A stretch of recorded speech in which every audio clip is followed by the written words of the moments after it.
여러분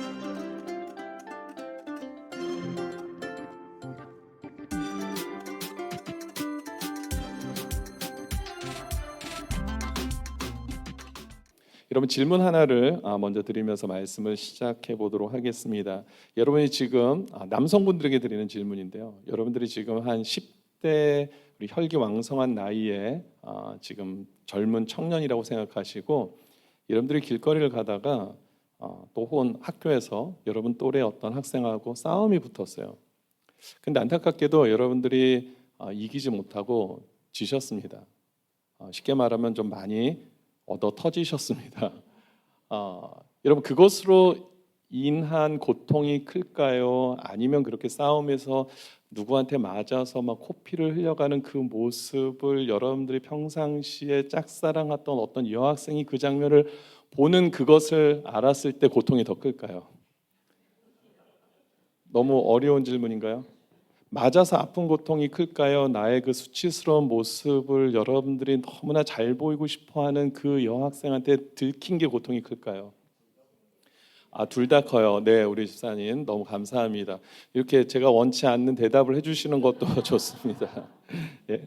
대체적으로 저는 그 후자가 좀 더 고통이 클 것 같습니다. 뭐 어떤 분들은 아유 목사님 저는 안 맞아와서 모릅니다 이런 눈빛으로 쳐다보는 분들이 계시는데 후자가 더 고통이 크지 않을까 싶습니다. 이 맞아서 아픈 것도 크겠지만은 그것으로 인하여서 당하는 수치심이 사실 우리를 더 힘들고 어렵게 만드는 경우들이 훨씬 많죠. 어, 사실 컬럼비아 대학교 이 심리학과 이 연구팀에서 진짜로 실질적으로 우리 인간의 감정들 좀 조사를 했는데 우리 수많은 감정들이 있잖아요, 그렇죠? 근데 그 가운데서 가장 우리 인간을 좀 파괴할 수 있는 감정이 바로 이 수치심이라고 그렇게 연구 결과를 발표한 그런 칼럼을 본 적이 있습니다. 따라서 이 수치심 이런 감정은 사실은 누구에게나 쉽게 찾아오기도 하지만 그 감정은 빨리 없애는 것이 우리에게 유익하다라는 사실을 우리가 좀 알 수 있습니다. 그런데 오늘 본문을 보니까요, 이 수치스러움에 대한 부분들이 등장을 하고 하나님께서 이 하나님의 백성들이 당하고 있는 이 수치스러움을 어, 다루시는 그 내용이 오늘 본문에서 등장을 합니다. 따라서 오늘 이 내용을 좀 살펴보면서 우리 안에 찾아오는 이 수치심을 우리는 또 어떻게 이것을 주님 앞에 맡겨야 하고 주님의 인도하심을 받아야 되는가 이 부분에 대해서 우리가 하나님의 은혜를 좀 나누고자 합니다. 오늘 보면 9절 말씀을 다시 한번 볼게요. 9절 말씀을 보면은 여호와께서 여호수아에게 이르시되 내가 오늘 애굽의 수치를 너희에게서 떠나가게 하였다 하셨으므로 그곳 이름을 오늘까지 길갈이라 하느니라. 이스라엘에가 수치가 있었다라고 얘기를 하는데요. 그것을 가리켜서 어떤 수치라고 말합니까? 애굽의 수치라고 얘기를 합니다. 그럼 애굽의 수치가 무엇일까? 성경에서 정확하게 이야기하고 있지는 않지만 그 단어가 주는 의미를 보면은 분명히 애굽과 연결이 되어 있다라는 것을 알겠죠. 애굽과 이스라엘의 연결성을 찾아보면 됩니다. 길게는 400년 정도의 오랜 시간 동안 애굽에 종노릇하며 살면서 받아왔던 어떤 수모와 그 고진 세월들 속에서 나타났던 수치감일 수 있을 것이고요. 짧게는 40년 동안에 그 광야 생활을 통해서 얻게 된 그런 수치감이 있겠지요. 사실 이스라엘 백성들이 하나님의 선민 백성들 아닙니까? 그런데 그런 선민 백성들이 400년 동안 무려 400년 동안 한 나라의 종으로 사는 그 자체만으로도 충분히 수치스러운 일이 될 수 있겠죠. 그리고 또 하나님께서 약속하신 땅으로 우리가 가겠다 하면서 출애굽을 했는데 정작 이 출애굽을 하고 난 뒤에 상황이 어떻습니까? 애굽의 삶만도 못한 삶을 살게 되잖아요. 광야에서 마치 거지 같은 생활을 하고 있는 모습, 얼마나 참 자존심도 상하고 수치스럽겠습니까? 내가 하나님 말씀에 순종해서 이제 새로운 땅을 향해서 나간다고 했는데 40년 동안 잘 곳 하나 변변치 않아서 광야를 떠돌며 사는 인생, 얼마나 애굽 사람들이 봤을 때 야, 꼴 좋다, 살고자 잘 살겠다고 나가더니 아예 거기서 더 비참한 생활을 하는구나, 얼마나 참 모욕하고 조롱했겠습니까? 그것으로 인한 수치심들이 분명히 이스라엘 백성들에게 있었다라는 것이죠. 중요한 것은 이 수치들을 하나님께서 어떻게 하셨는가? 떠나 보내셨다라는 겁니다. 9절에 그렇게 말씀하고 있죠. 내가 오늘 애굽의 수치를 너희에게서 떠나가게 하였다. 저는 이 말씀을 보면서 하나님의 어떤 모습을 제가 많이 느끼게 됐냐면, 우리 하나님은 하나님의 백성들이 수치스러운 인생을 살기를 그대로 놔두기를 원하지 않으시는구나. 우리 부모들 입장에서도 자녀들이 어떤 수치스러운 모습을 보게 되면은 어떻게 해서든지 그 부모님들이 그거를 메꿔주려고 많이 노력하지 않습니까? 그렇죠? 어떻게 해서든지 내가 좀 힘들더라도 우리 자녀만큼은 이 수치를 반복해서 누리면 안 되겠다, 경험치 않게 해야겠다라는 마음으로 자녀들을 위한 마음들이 우리한테 부모들의 마음 있는 것처럼 하나님도 마찬가지죠. 하나님의 백성들이 수치스러움으로 살게 내버려 두기를 원치 않으신다라는 그 마음을 오늘 이 장면을 통해서 저는 너무나 확실하게 깨닫게 됩니다. 그럼 궁금한 것이 이제 한 가지 생깁니다. 이렇게 하나님께서는 우리 하나님의 백성들의 수치를 당함을 그냥 버려두지 않으시는데, 그렇다면 이 수치를 어떻게 물리치셨습니까? 이 장면을 우리가 좀 봐야 됩니다. 오늘 본문 2절을 보니까 뭐라고 되어 있습니까? 우리 같이 한번 2절 말씀 읽겠습니다. 시작. 그때 여호수아에게 이르시되 너는 부싯돌로 칼을 만들어 이스라엘 자손들에게 다시 할례를 행하라 하시며. 뭐를 행하라고 말씀하셨습니까? 할례를 행하라고 말씀하셨어요. 그리고 8절에 오니까 그 모든 백성에게 할례 행하기를 마쳤다라고 되어 있습니다. 그리고 백성들이 낫기를 기다리고 있는 그때에 하나님께서 9절에 보면서 뭐라고 말씀하십니까? 내가 너의 수치를 다 떠나가게 했다라고 말씀하시는 거예요. 그러니까 이스라엘 백성들의 할례를 통해서 하나님은 이스라엘 백성들이 가지고 있는 수치를 떠나보내게 하셨다라는 겁니다. 그러면 할례가 도대체 무엇이길래 이스라엘들이 갖고 있는 애굽의 수치를 떠나보내시기까지 하셨을까? 여러분, 할례는 보통 남성의 이 생식기 표면을 잘라내는 행위죠. 어떤 종교적인 의식에서 많이 사용하는 그런 부분입니다. 그럼 도대체 이것이 무엇이길래, 그것이 도대체 어떤 의미를 담고 있길래 하나님께서는 이 할례를 통해서 이스라엘 백성들의 수치를 떠나보내게 하셨는가? 이 부분들을 좀 살펴보려고 합니다. 첫 번째는 이 할례는요, 하나님과의 관계 회복을 의미합니다. 여러분, 할례가 처음 성경에 등장한 것은 언제였습니까? 하나님께서 아브라함이 99세가 되는 때에 나타나셨어요. 그래서 뭘 말씀하시냐면 내가 너희 이름을 아브라함에서 아브라함으로 바꾸겠다라고 말씀하세요. 이름을 바꿔주십니다. 그러면서 여러 가지 약속의 말씀들을 쭉 이어서 하시는데 그게 창세기 17장 6절에서 10절까지 이어집니다. 같이 한번 저랑 한 절씩 교독하도록 하겠습니다. 내가 너로 심히 번성하게 하리니 내가 네게서 민족들이 나게 하며 왕들이 네게로부터 나오리라. 내가 내 언약을 나와 너 및 내 대대 후손 사이에 세워서 영원한 언약을 삼고 너와 내 후손의 하나님이 되리라. 내가 너와 내 후손에게 네가 거류하는 이 땅 곧 가나안 온 땅을 주어 영원한 기업이 되게 하고 나는 그들의 하나님이 되리라. 하나님이 또 아브라함에게 이르시되 그런즉 너는 내 언약을 지키고 내 후손도 대대로 지키라. 자, 여기까지 보니까 하나님께서 아브라함에게 많은 축복의 말씀들을 쭉 하세요. 그리고 나서 뭐라고 얘기를 하시냐면 하나님이 또 죄송합니다. 너희 중 남자는 다 할례를 받으라라는 말씀을 하시는 거예요. 남자는 다 할례를 받으라는 겁니다.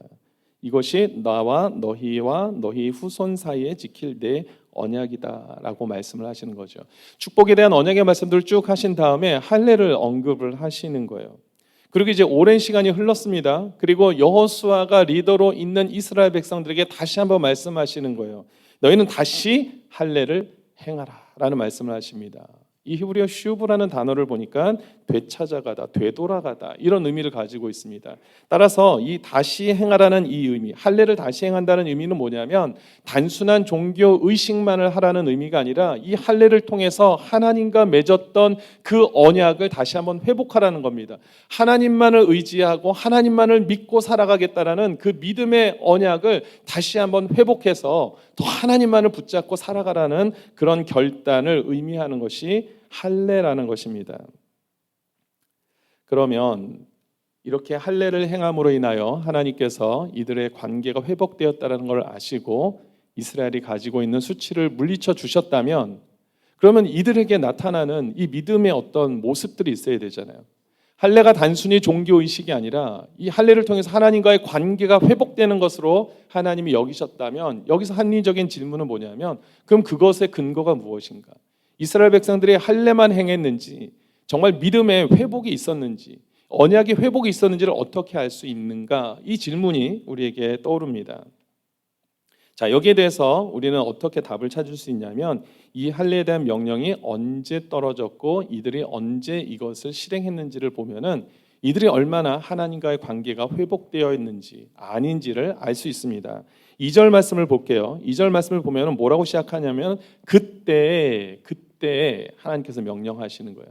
그때라는 것은 언제입니까? 이스라엘 백성들이 요단강을 다 건너간 때죠. 그리고 오늘 2절에 그때라고 되어 있으니까 1절의 내용을 받지 않을까요? 자, 1절의 내용이 뭐라고 되어 있는지 보겠습니다. 요단 서쪽의 아모리 사람의 모든 왕들과 해변에 가나안 사람 모든 왕들이 여호와께서 요단물을 이스라엘 자손들 앞에서 말리시고 우리를 건너게 하셨음을 듣고 어떤 상황이 됐죠? 마음의 상태들이 마음이 녹았고 이스라엘 자손들 때문에 어떻게 됐습니까? 정신을 잃었어요. 이 얘기는 무슨 얘기죠? 이 가나안 땅의 민족들이요, 사기가 완전히 땅에 떨어진 겁니다. 아, 이 싸움은 도무지 승산이 없는 싸움이구나. 그러니까 지금 자포자기하고 있는 이 상태에 놓여져 있는 바로 그때에 하나님께서 할례를 행하라고 명하신 겁니다. 우리가 그냥 웬만한 우리의 상식적인 생각에서는요, 적들이 이렇게 사기가 완전히 떨어졌을 때, 사기가 저하됐을 때 어떻게 해야 되죠? 공격을 해야 되는 겁니다. 바로 그때가 우리가 승리할 수 있는 가장 절호의 찬스입니다. 상대의 약점이 발견됐을 때 그때 공격을 해야지만 더 승산이 있는 전쟁을 할 수가 있습니다. 지금이 바로 이스라엘 백성들이요, 가나안 땅을 정복하기 가장 좋은 때입니다. 그런데 할례를 행하라는 거예요. 그런데 아시다시피 할례를 행하게 되면 어떻게 됩니까? 남자들이 대체적으로 며칠은 정상적인 거동이 어렵습니다. 뭐 싸움은 할 수도 없습니다. 그렇게 되면 이 소식을 가나안 땅에 있는 사람들이 전달받게 되면 어떻게 할까요? 그들이 그 정보를 가지고 이스라엘을 역습을 할 수가 있겠죠. 기습 공격을 감행할 수 있습니다. 그러면 이스라엘은 꼼짝없이 패배할 수밖에 없습니다. 실질적으로 창세기 내용에 보면은 이 야곱의 딸 디나가 이 세겜 땅에 갔다가 강간을 당하게 되죠. 그리고 그 형제들이 그것으로 인해서 분노를 표출하면서 어떻게 합니까? 세계 땅의 모든 남성들에게 할례를 받도록 요청을 한 다음에 할례를 받은 그 틈을 이용해서 그 세계 땅의 모든 남자들을 다 살육하죠. 그러니까 그만큼 이 할례라는 것은 자칫 잘못하면 이스라엘에게 오히려 굉장히 역공을 당할 수 있는 그런 모습이었습니다. 이스라엘 백성들이 그것을 몰랐을까요? 충분히 알고 있죠. 자신들의 역사인데, 얼마나 위대한 역사인데 그걸 모르겠습니까? 그것을 알면서도 하나님께서 할례를 행하라고 명령하셨을 때 할례를 행했다라는 것은 이스라엘 백성들에게 무엇이 있었다는 것일까요? 하나님에 대한 믿음, 하나님에 대한 신뢰, 하나님을 의지하면 내가 살 수 있다라는 믿음의 확신, 이것을 통해서 하나님과의 관계의 회복이 이루어진 것을 우리는 볼 수 있습니다. 이렇게 하나님과의 관계가 회복이 되니까 하나님께서 그들이 당한 모든 수치들을 떠나가게 하신 줄 믿습니다. 여러분, 수치심이 갖고 있는 몇 가지 중요한 특징이 있는데요. 그 중에 하나가 뭐냐면 이 수치심은 다른 사람들과 사실 연결이 돼 있다는 겁니다. 나 혼자서는 사실 그 수치심을 느낄 이유가 없어요. 여러분, 만약에 오늘 예배 끝나시고 나가시다가 문을 나가시는데 잘못해서 여러분 발에 걸려서 넘어지셨어요. 그러면 여러분 어떻게 반응을 하실까요?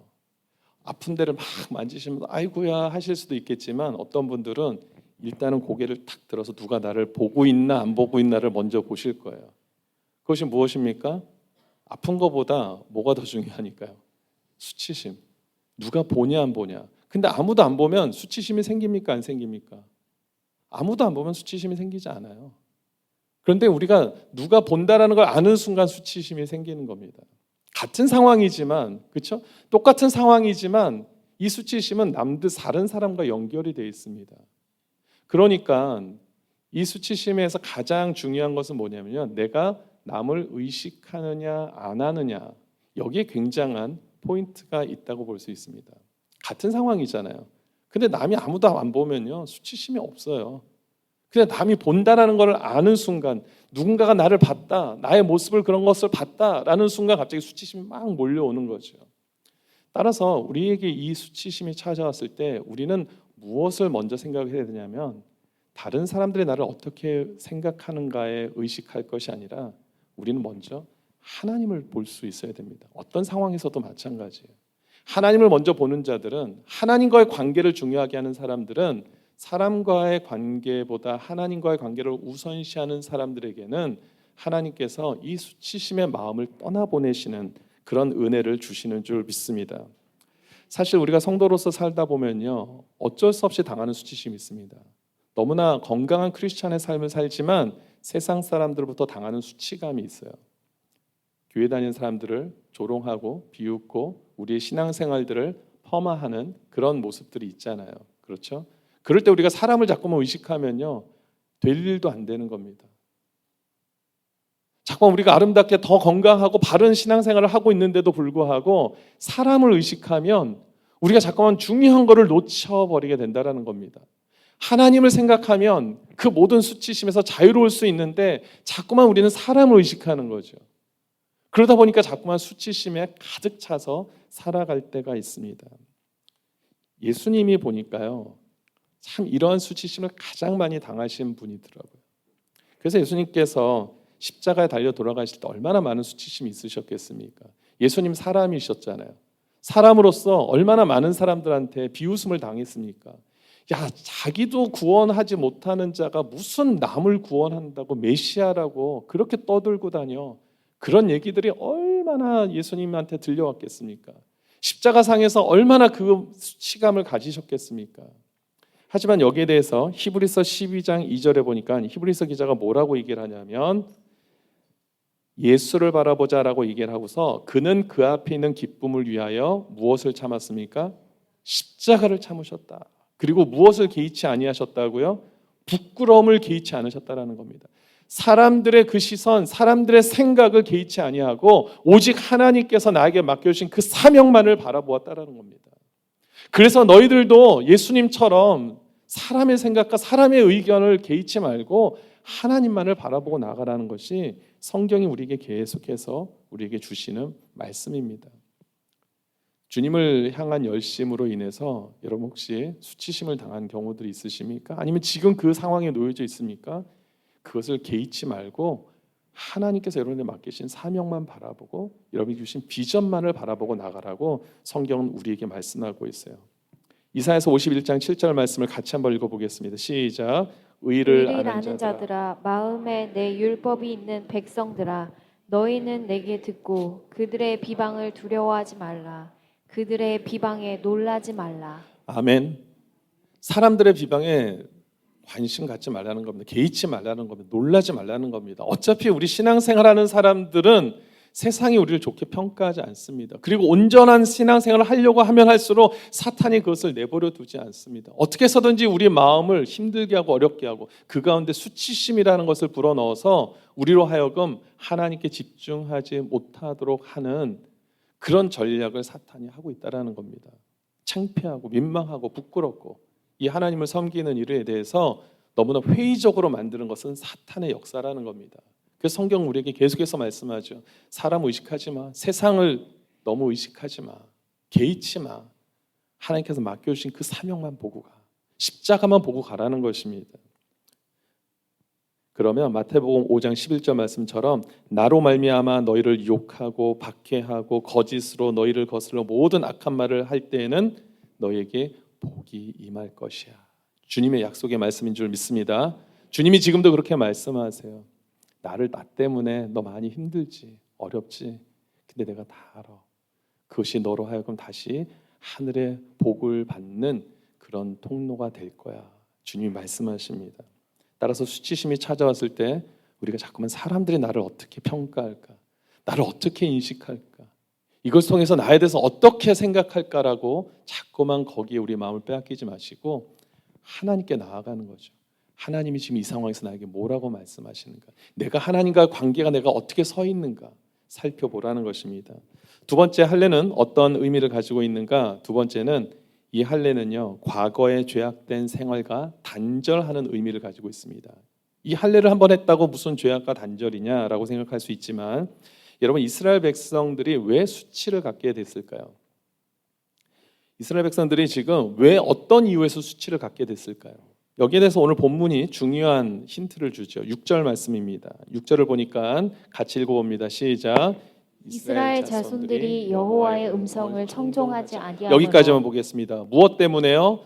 청종하지 아니하므로. 무엇을? 하나님의 말씀을 청종하지 않았기 때문에 여호와께서 그들에게 대하여 맹세하시고 주기시겠다고 약속했던 그 땅을 결국은 보지 못했다라는 겁니다. 40년 동안 광야 생활을 할 수밖에 없었던 이유는 단순히 할례를 행하지 않았기 때문이 아니라 하나님의 말씀을 청종하지 않았기 때문에 그들이 이 모양 이 꼴이 되었다라고 얘기를 하는 겁니다. 그러니까 이 수치는 누구 때문에 결국은 말미암은 겁니까?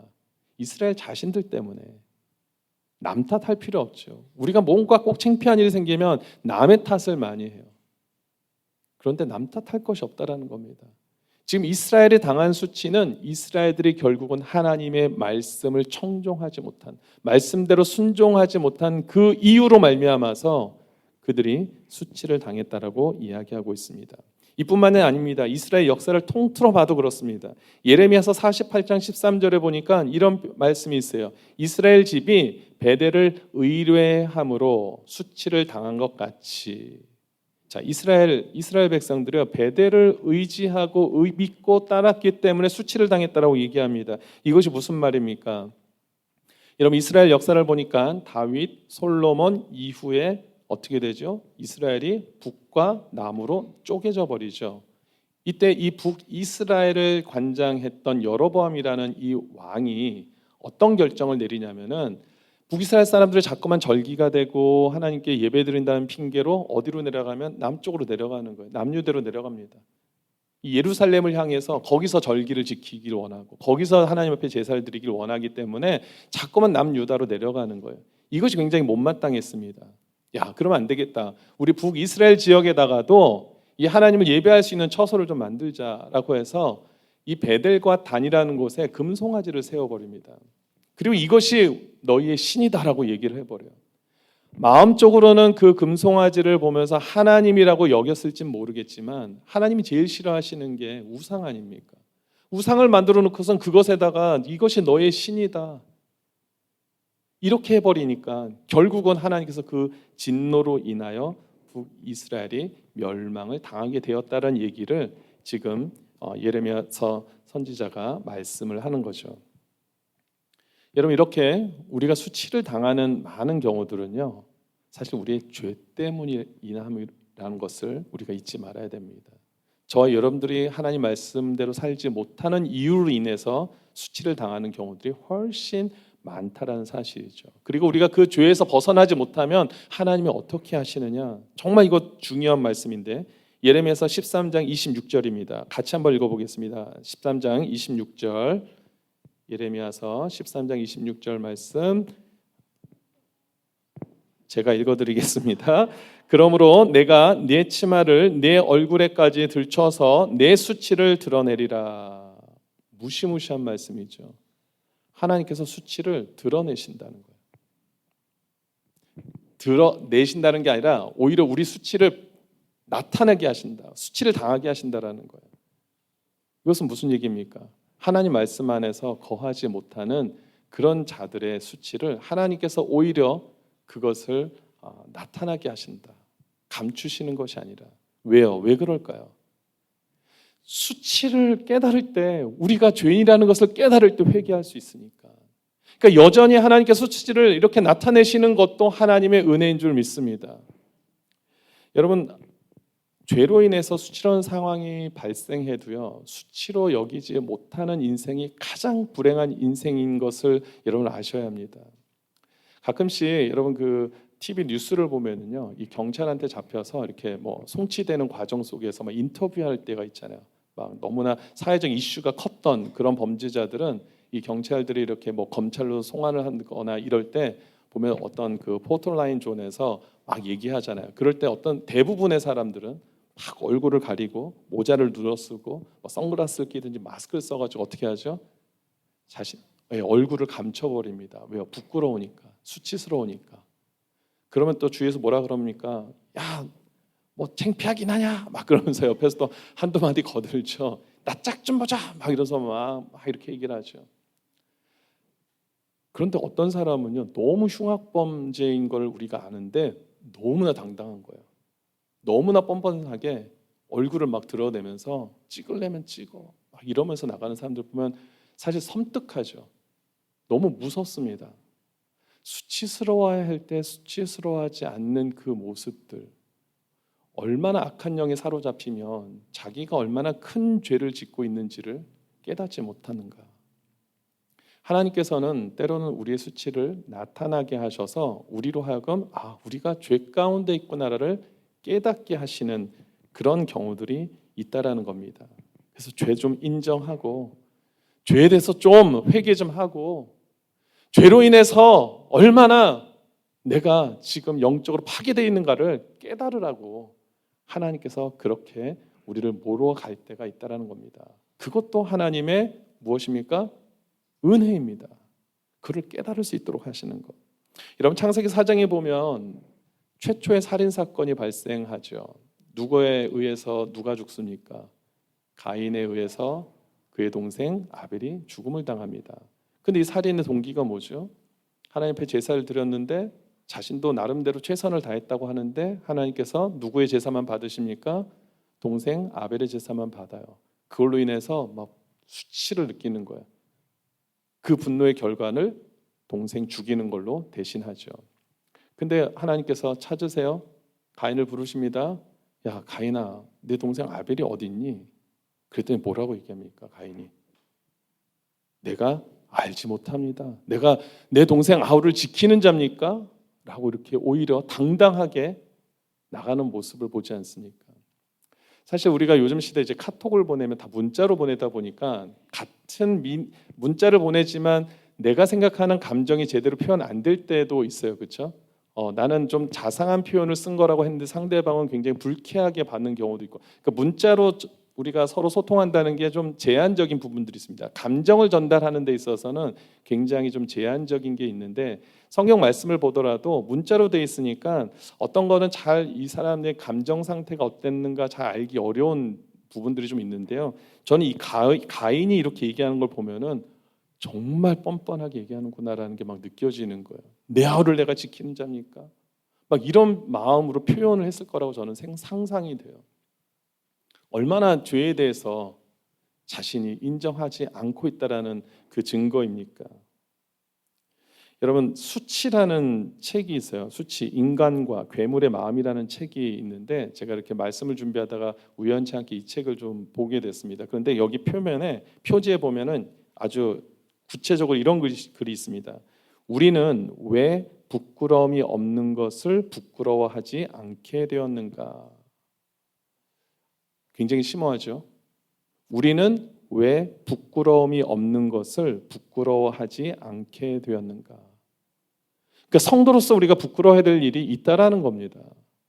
우리 죄에 대해서 부끄러워해야 되는데 부끄러워하지 않는 성도들, 우리 신앙의 모습들이 너무나 많다라는 거죠. 성도의 수치를 하나님이 물리쳐 주신데 아멘, 야 좋다, 신난다. 그것으로만 끝날 것이 아니라 이 수치를 통해서 하나님이 궁극적으로 원하시는 것이 무엇인가? 이 수치를 부끄러워해서 이 죄에 대해서 철저하게 회개를 하시기 원하시는 것이 하나님의 마음인 줄 믿습니다.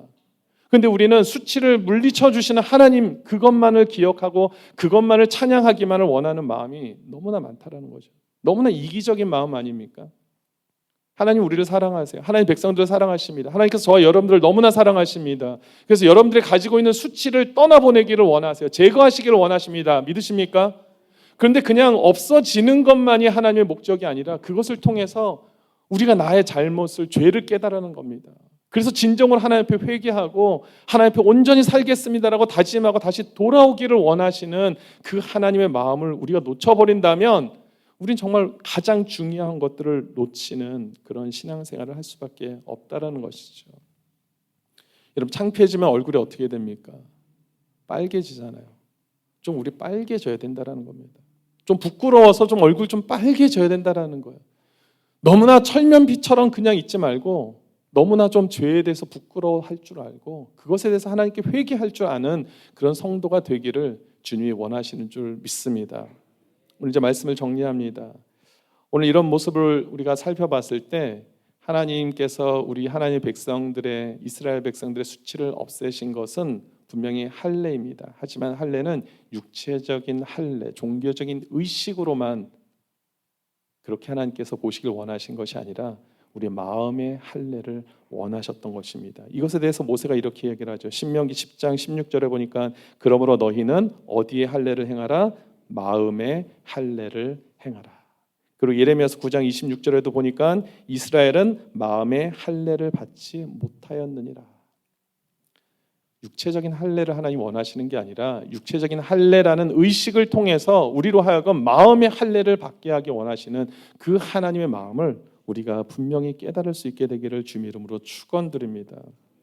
여기 보면 페니 크로스비라는 여사가 있습니다. 이분이 찬송시를 수천 곡을 작사를 하셨던 분이에요. 그래서 우리 찬송가에도 많은 그분이 쓰신 찬송가들이 있습니다. 근데 그 중에 오늘 본문과 좀 연결을 해서 주의 음성을 내가 들으니, 이 찬양 아시죠? 이 찬양도 이분이 작사를 하셨어요. 근데 우리가 잘 아는 것처럼 우리 한국 가사에는 보면은 내가 매일 십자가 앞에 더 가까이 가오니 이렇게 고백하잖아요. 후렴에서.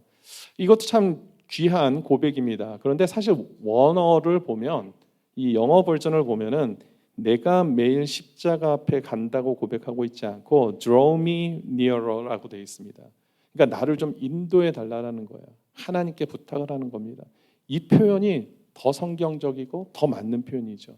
특별히 크로스비가 왜 이런 표현을 했을까 생각을 해보니까, 크로스비라는 이 여사는요, 태어난 지 6주 만에 의료사고로 인해서 시력을 잃어버립니다. 앞을 보지 못했어요. 그러니까 평생을 보지 못하는 장애를 안고 살았습니다.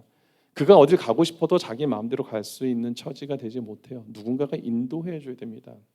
그녀가 그것을 깨달은 거죠. 육신의 눈이 멀어도 내가 가고 싶은 데를 내 마음대로 못 가는구나. 영적인 눈도 마찬가지구나. 내가 영적으로 눈이 어두우면 내가 혼자 내 스스로 나는 십자가를 향해 갈 수도 없는 존재구나. 그것을 깨달은 거예요. 그러니까 주님께 나를 인도해 달라는 거예요. 주님이 나를 인도하시면 나는 어디든지 가겠습니다. 그것이 십자가이든 아골골짝이든지 주님이 인도하시는 대로 나는 그냥 가겠습니다. 내 힘으로는 어차피 어디도 못 갑니다. 주님이 그냥 인도해 주시는 대로 저는 가겠습니다. 그런 마음의 고백을 한 찬양이 바로 주의 음성을 내가 들으니, 이 찬양이죠. 그래서 이 찬양을 고백할 때마다 정말 내가 나는 영적으로 눈먼 자라는 것을 우리가 인정하고 정말 하나님께 나의 모든 목적지, 또 가는 방향, 그 루트를 다 하나님께 맡기는 그런 인생이 되기를 주님의 이름으로 축원드립니다. 아멘.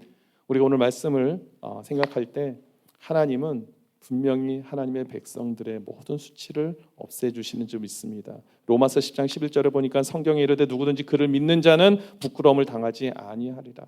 그리고 이사야서 54장 4절에 보니까 두려워하지 말라. 내가 수치를 당하지 아니하리라. 놀라지 말라. 내가 부끄러움을 보지 아니하리라. 내가 내 젊었을 때 수치를 잊겠고 과부 때의 치욕을 다시 기억함이 없으리니. 주님 주신 말씀입니다.